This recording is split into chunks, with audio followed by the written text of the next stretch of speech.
สวัสดีครับวันนี้เราอยู่ในเกมเฮียอะไรก็ไม่รู้นะจำชื่อไม่ได้ไม่ใช่จำชื่อไม่ได้หรอกอ่านไม่ออก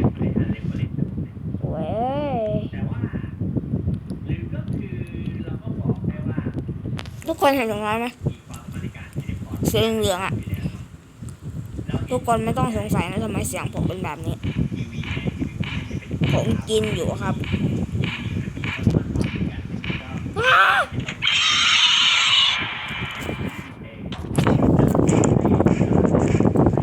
โอ้โห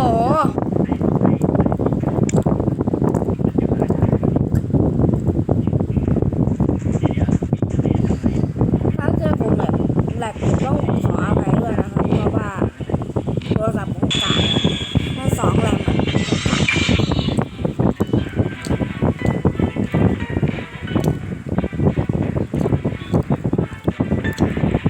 สองแรงสองแรมกากมาแล้วทุกคนกากใช่ไหมล่ะอะไรวะเบบี้กายเฮียกูอ่านไม่ออกโบวัสอะไรวะอ่านได้แต่แปลไม่ได้สัตว์เอ้ยว้ายเฮียมันเกิดอะไรขึ้นกับฉัน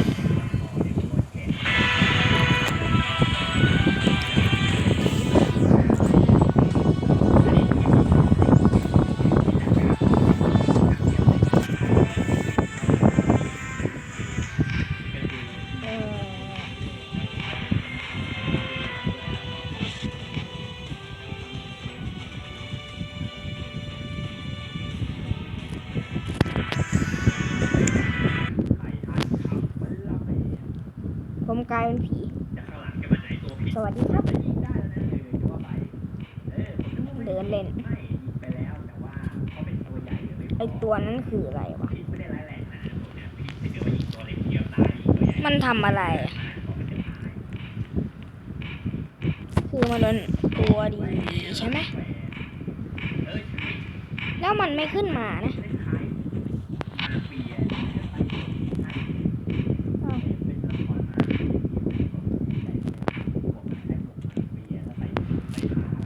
ขออภัยที่เครื่องแหลกๆไม่ค่อยอยากถ่ายคลิปเท่าไหร่หรอกแต่ว่ามันไม่มีอะไรทำอ่ะมันก็อยากถ่ายคลิปลง YouTube นั่นแหละล่าสุดผมคุยไม่รู้เรื่องครับคุยไม่รู้เรื่องตอนไหนมันจะจบสักทีอ่ะเพื่อนมันไม่ซ่อนไหนวะ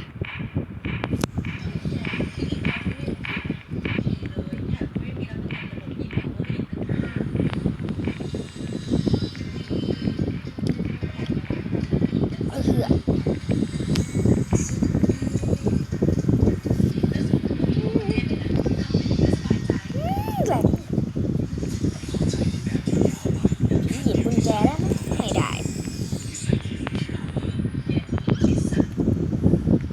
ผมอยากรู้มากเลยเพื่อนมันหายไปไหนกลับดีกว่า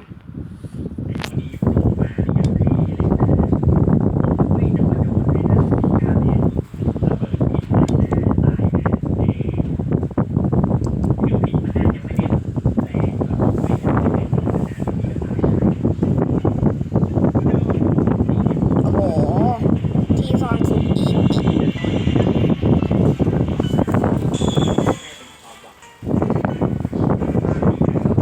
ที่ซ่อนสุดอีกมันมีผีตัวไหนเดินมาปะโถคลิปในช่องผมอาจจะสั้นนิดหน่อยนะเพราะว่าเครื่องผมปรับไม่ไหวนะเครื่องผมนิ่งจัด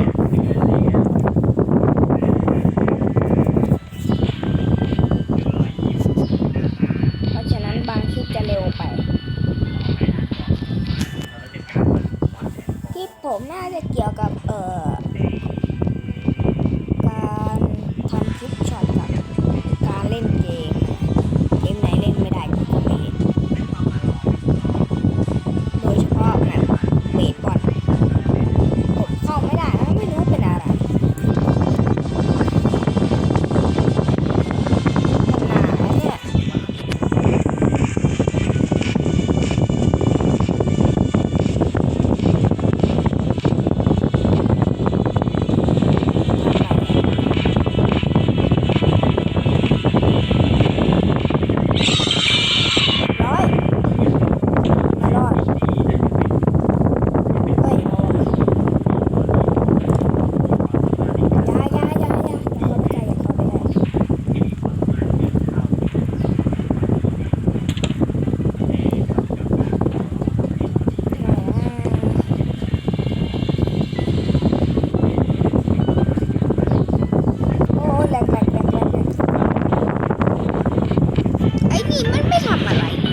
นี่มันทำอะไรเนี่ย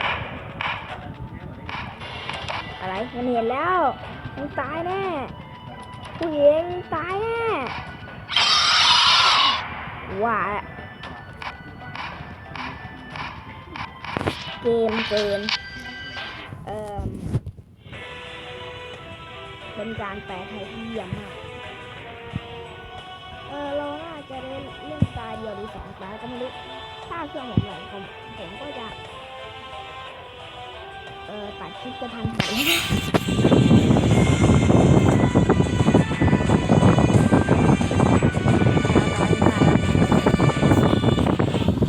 ทุกคนคิดว่ามันคือตัวอะไรครับ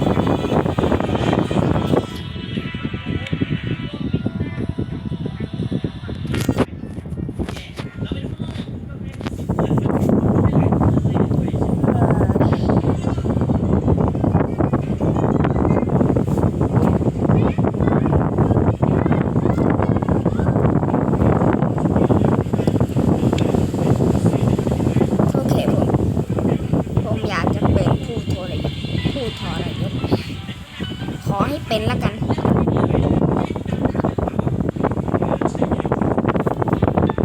จะได้เป็นไหมถ้าเป็นได้ก็ดีนะไม่น่าได้เป็นละตรงนี้ไม่ได้ละไม่ได้เป็นแน่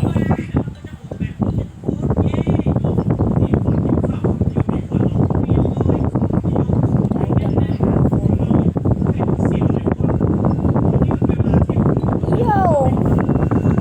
ผมต้องคอยระวังอินโพสเตอร์นะบางทีอินโพสเตอร์อาจจะเดินตามก็ได้ก็อะไร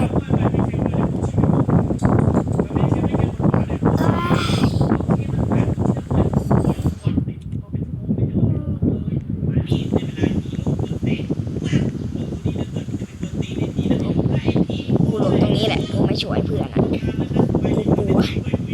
เครื่องยิ่งแหละจะหนีทันไหม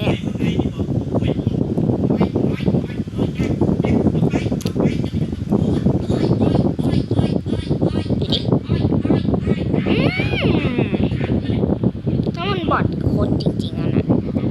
เฮ้ยเชื่อแล้วนะ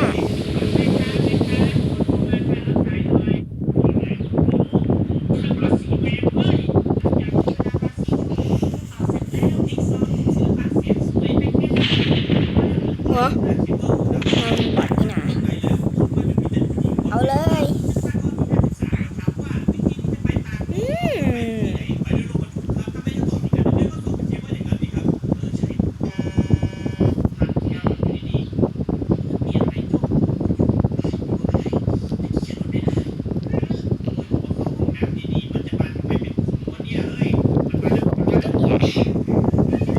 โคตรเนียนเอาเรียบร้อยอะจะล่อมานะ